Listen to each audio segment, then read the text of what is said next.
Oh, hello! My name is Mara, and welcome to Books Like Whoa.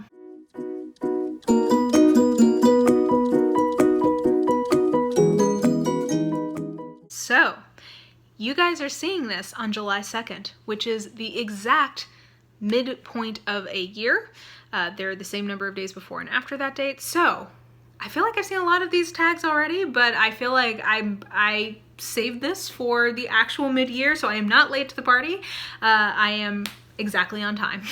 But anyway, I'm doing the mid-year book freakout tag because I feel like that's just like a sacred booktube tradition. And yeah, it's kind of fun to always like take a minute and take stock of how things have been going and what you've been reading. So yeah, without further ado, let's just dive right into these questions. So the first question is the best book that you've read so far in 2018.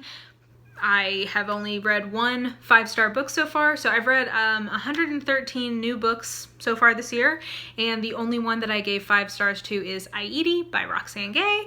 I love this book. I have a review of it. I will link that somewhere, but yeah, you guys are probably sick of me, raving about it, but I absolutely love that book. It's the best book I've read so far this year. I should say I'm filming this, there's a few days left in June, so it is possible that I've read something in the meantime that's even better, but I don't really see that happening. So far, definitely Ayiti. Number 2 is the best sequel you've read so far in 2018. I'm gonna go with Imitation in Death by J.D. Robb. You guys know that I am making my way through the In Death series slowly but surely. I've actually not read a new one in a couple of months, so I need to get back on that. But oh Lord, I don't even remember. I think Imitation in Death is maybe like the 16th-ish book in that series, but it was absolutely great. A wonderful example of commercial fiction done really, really well. Number 3 is a new release that you have not yet read but want to. So many. So many. Ooh, which one should I pick? You know what, let's go with Not That Bad by Roxane Gay, edited by Roxane Gay. That is a collection of essays that she edited, she curated, about rape culture, and I really want to read it. Everybody says it's awesome. Looking forward to it for sure. And then number 4 is most anticipated release for the second half of the year, Easy, which is the final book in the Kate Daniels series, Magic Triumphs, that comes out in August. I will be pre-gaming for that in the form of posting a review of every single book up until that point, because I'm going to do a reread, and I will post those, so look for that.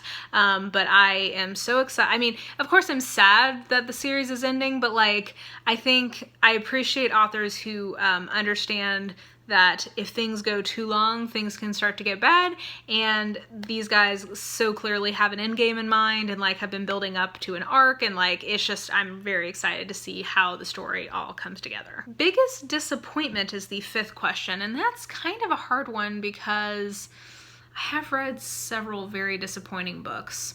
I'm gonna say that just because I looked forward to reading it for so long and was told by so many people how like life-changing it was, I'm gonna say I think Getting Things Done by David Allen, I was expecting that to legit change my life, and it just like big fat did not. Number 6 is the biggest surprise so far. I'm actually gonna go with 2 different Agatha Christie books. So one is her autobiography. I think I wasn't sure how that was going to go. I wasn't sure if it was going to be dry or what really the angle on it was, and it was just a goddamn delight. I absolutely love that book. If you like memoirs or if you like Agatha Christie, I definitely recommend it. It's her autobiography. It's great.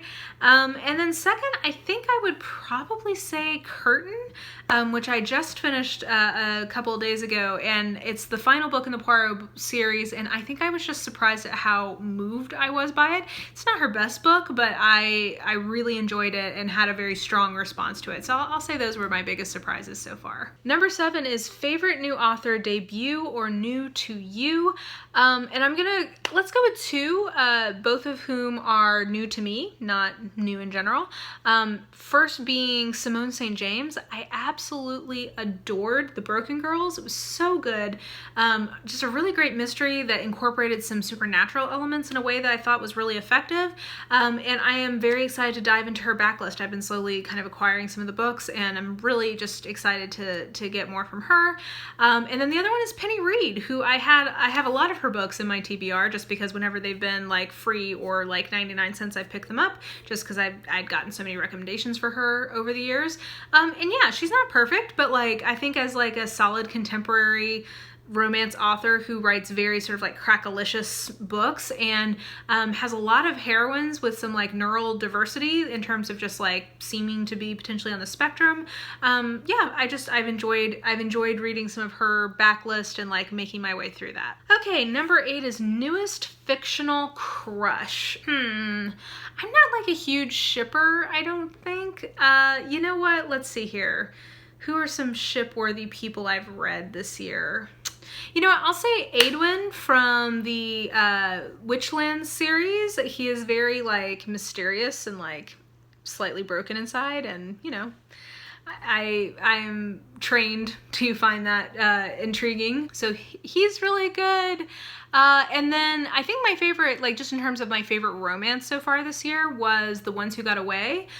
So I'll say, I don't even remember that guy's name, but we'll just say the guy in that, whoever that was. Number 9 is newest favorite character. You know what? Let's go with Dread Nation, Jane McKean. Just because I was expecting a badass zombie killer, and I got a badass zombie killer, and I'm way into that. Yeah, I know she's a little bit divisive, but I really enjoyed how, I mean, I felt like she was human. I felt like she was really like, I felt like her motivations were very plausible. I like that she has both strengths and weaknesses. I enjoyed that book in general, but I found her to be a very enjoyable heroine, and I thought one that kind of walked the line of like plausibility, unlikability, and like strength, and like I said, she's a badass zombie killer. So yeah, I found her really interesting and engaging. Number 10 is a book that made you cry. I mean, so many. It doesn't take that much to make me cry in general. I am a very emotional person in a lot of ways. I'm a Cancer, so what can I say? Let's see here. I'm gonna go with I'll Be Gone in the Dark. That was a book that definitely made me cry. It is a true crime book about the Golden State serial killer who was subsequently caught. The alleged killer was caught shortly after the book's release, so that even added another layer of like pathos to it. But yeah, I mean, that is a very emotional read, but I think one that's not emotionally manipulative, and I appreciate that in true crime for sure. And then a book that made me happy, you know, this might be a surprising answer. I'm gonna go with Children of Blood and Bone. Now, I know I didn't love this the way that some people did, but what I loved about this was the world building and the magic system, and I also just loved that it was such, like, the allegories that were happening in it, I thought were really exciting and like of our moment and important, and just exciting to see that happening in YA literature. And I also just loved the unapologetic blackness of it, and like how it felt vicariously empowering to me. Like I felt empowered by it as like a woman, and saying like, oh, like I love, like this felt good. But then also just like the black girl magic. Like I felt, when I was reading this, I felt happy about it in the same way that I felt happy when I was watching Lemonade, in terms of like, I'm getting so much out of this, I'm enjoying the hell out of this, and like feeling some level of empowerment. But like, I also know that if I were the audience that like was really being represented here, I would love it even more. And it almost makes me feel like a cheerleader of like, yes, like this is so, like, I'm so excited for the people who are going to read this and see themselves in it, if that makes sense. So like, that was a huge part of my like happiness in that book. I was just like, this is just like, I can't wait to see the little girls who are going to grow up reading this and seeing themselves in it. And that is just like such a force for good in the world. And like, in these times, we have to celebrate the moments where we see like forces for good in the world, I think. Okay, let's see here. Number 12 is favorite book to film adaptation I saw this year. I mean, I don't know that I've seen any. I'm not good at seeing movies anymore, guys. I'm really bad at it.